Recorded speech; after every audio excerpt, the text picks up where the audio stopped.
तो आगे जो चौपाई है ये बड़ी सुनने वाली चौपाई है। बहुत लोगों ने इस चौपाई के बारे में भ्रांतियां फैलाई हुई हैं कि ढोल गंवार शूद्र पशु नारी सकल ताड़ना के अधिकारी। कि ढोल गंवार शूद्र पशु और स्त्री ये सब किसके अधिकारी हैं? ताड़ना के। अब ताड़ना का अर्थ क्या है, इस पे चर्चा करते हैं। ताड़ना का अर्थ होता है समझना, शिक्षा देना, निगाह रखना। जिस प्रकार स्कूल में बच्चे होते हैं ना, बच्चों को जब टीचर सिखाता है, पढ़ाता है, तो वो उनको शिक्षा भी देता है, उन पे ध्यान भी रखता है कि मैंने जो सिखाया वो बच्चों ने सीखा या नहीं सीखा। तो उसी प्रकार यहाँ समुद्र देव कह रहे हैं, उन्होंने देखो अगर पहली लाइन में जाते हैं, उन्होंने क्या कहा कि प्रभु आपने अच्छा किया जो मुझे शिक्षा दे दी, मुझे समझाया आपने, मुझे धमका के सिखाया आपने। तो ढोल क्या होता है कि ढोल को जो बजाने वाला, आप ढोल को आप ऐसी ढप बजाएंगे तो ढोल क्या करेगा? शोर करेगा, शोर मचाएगा, और वो कानों को उसकी ध्वनि जब ताल में नहीं बजेगा तो कर्कश लगेगी। और जब ढोल को बजाने वाला अच्छा कलाकार होगा, सीखा हुआ होगा, शिक्षा पाया हुआ व्यक्ति होगा, तो वही ढोल कानों को सुहावना लगेगा। उसी प्रकार यहाँ पर गंवार से तात्पर्य है ऐसा व्यक्ति जिसमें शिक्षा की कमी है। तो गंवार व्यक्ति जो थोड़ा सा ज्ञानी है, जिसको ज्ञान की कमी है, उसको ज्ञान दिया जाएगा तो वो व्यक्ति ज्ञानी बनकर इस समाज का कल्याण करेगा। फिर बात करते हैं शूद्र की। देखिए, शूद्र कोई जाति नहीं होती है। कार्यों के आधार पर लोगों के वर्ण बांट दिए गए कि जो ज्ञान बांटेगा वो ब्राह्मण हो गया, जो सबकी रक्षा करेगा वो क्षत्रिय हो गया, और जो व्यापार करके उदर पूर्ति करेगा वो वैश्य हो गया, और जो सारे समाज की सेवा करेगा वो शूद्र हो गया।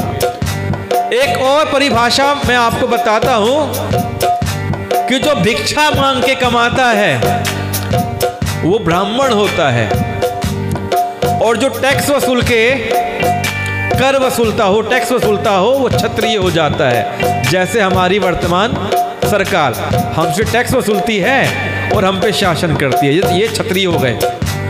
तीसरा होता है व्यापारी वर्ग, जो उदर पूर्ति करता है, जो व्यापार करता है, लोगों को रोजगार देता है और मुनाफा कमाता है। क्या कमाता है? फायदा कमाता है। तो वो हो गया वैश्य वर्ग। चौथा हो गया जो सैलरी पाता है, जिसको तनख्वाह मिलती है सेवा करने से, वो हो गया शूद्र वर्ग। तो इस प्रकार आप वर्गीकरण कर सकते हैं। तो शूद्र व्यक्ति के लिए कहा गया है कि शूद्र व्यक्ति को ज्ञान की बड़ी आवश्यकता है। जब इसको ज्ञान मिलेगा, शिक्षा मिलेगी, तो ये समाज की अच्छे प्रकार से, भली प्रकार से सेवा करेगा। फिर कहते हैं पशु। अब जो पशु होता है, जंगली पशु होता है, उसे आप शहर में लाके छोड़ देंगे तो क्या करेगा? वो लोगों सींग मारेगा, लोगों खा जाएगा, लोगों पे हमला करेगा। तो वो जो पशु है, जब वो मानव समाज के अंदर रहता है, मानव के साथ में रहता है, तो वो मानव के साथ रहना सीखता है। जैसे घोड़ा है, घोड़े को दौड़ना सिखाया जाता है, घोड़े को आदेशों को मानना सिखाया जाता है, तो मनुष्य के काम आता है, तो मनुष्य उसकी सवारी करता है। मनुष्य को कहीं गंतव्य पे जाना होता है तो मनुष्य वहां जाता है घोड़े पे चढ़ के। उसी प्रकार बैलों से खेत जोते जाते हैं। अब जो बैल चल रहे हैं खेत के अंदर, एक नियम से चल रहे हैं ना, उनको शिक्षा मिली हुई है कि मुझे सीधे जाना है, ऐसे मुड़ना है, ऐसे आना है। तो किसान उनको शिक्षा देता है, सिखाता है, फिर उनसे खेती करवाता है, फिर उनसे जुताई करवाता है। उसी प्रकार जो घर में कुत्ता रहता है, उसे पता है कि मुझे खाना कहाँ खाना है, मुझे शौच करने कहाँ जाना है, मेरे अपने कौन हैं जिनकी मुझे रक्षा करनी है, जिनका मुझे डिफेंस करना है। तो शिक्षा पाया हुआ कुत्ता घर की रखवाली कर पाता है। तो इस प्रकार पशु की शिक्षा इस प्रकार होती है, तब वो मानव समाज के कार्य में आता है। फिर बात आती है नारी की। नारी को हमारे धर्म ग्रंथों में भी बड़ा ऊंचा सम्मान दिया गया है। देवी जो है हमारी माता शेरा वाली, दुर्गा माता, सब नारी का रूप है। काली माता नारी है, हमारी पीएम इंदिरा गांधी नारी थी। इस प्रकार आप देखिए कल्पना चावला नारी थी।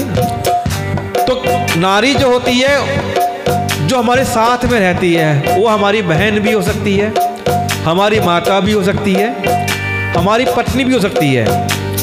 हम पत्नी की ही बात लें, जब पत्नी नई नई शादी होकर घर में आती है तो वो शिक्षा पाती है कि मुझे इस घर में, नए घर में किस प्रकार रहना है, मेरे सास सासू को क्या पसंद है, मेरे पति को क्या पसंद है, मैं इनके लिए क्या बनाऊं, अगर घर में किसी को कोई बीमारी है तो उसके लिए मैं क्या खाना बनाऊं जो उसके लिए फ़ायदेमंद हो। तो जो नारी घर में आती है तो सीखती है।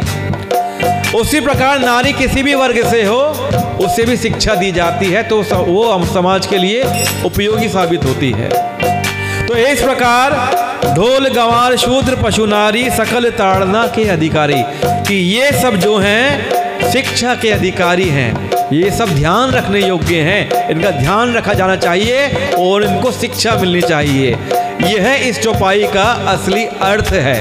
अगर आपसे कोई इस चौपाई पर बहस करता है तो आप, मुझे लगता है, इस बार इस चौपाई का सही अर्थ समझा सकते हैं। ताड़ना मतलब शिक्षा देना, ध्यान देना और उसका ध्यान रखना।